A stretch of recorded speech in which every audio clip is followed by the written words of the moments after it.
Today's 2-minute fairy tale is a wild Danish story called The Daughter of the Sun, where a woman gets impregnated by the sun, and then her daughter can do witchcraft. A king and queen have a daughter, and as is custom, they have an old woman from the country come to read her palm and tell her future. And she gasps when she looks at the palm, and the king is like, "What?" And she's like, "Well, good and bad. Good, she's gonna be incredibly beautiful." And the king's like, "Oh, okay." The bad is she's going to be so beautiful, even the sun will desire her, and when she's 15 years old, she will have a child by the sun. He wants to avoid this fate, and so when she's 12, puberty, he puts her in a tower where all of the cracks are sealed and the sun cannot get at her. Not surprisingly, the girl hates this, so she takes one of the fish bones from the supper that's brought to her and starts to dig at the clay between some of the rocks, and a little tiny hole comes in, a ray of sunlight comes in and pierces her in the chest, and it gets her pregnant. Her father's so mad she defied him and she got pregnant out of wedlock that once the baby is born, he has it abandoned in the woods. And we don't find out what happens to the mom. We're actually never gonna see her again. The baby is happy, laying in the forest, being warmed by the sun's rays, and then a prince finds it and says, "I'm gonna go home and raise this baby." And he does.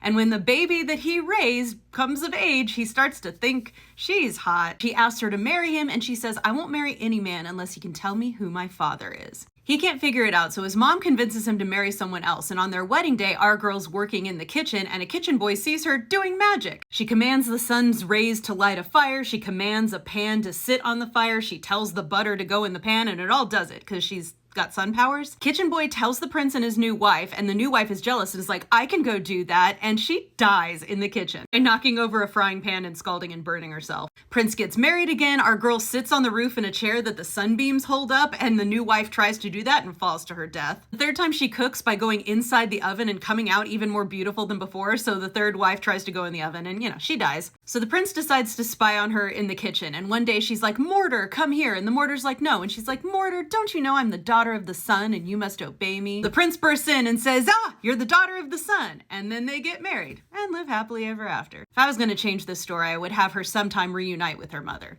And I'd probably have her not have been the daughter of the guy she marries. Check out the book I wrote reimagining a different fairy tale, The 12 Dancing Princesses, Dust Spells, and my podcast. All the links are in the bio.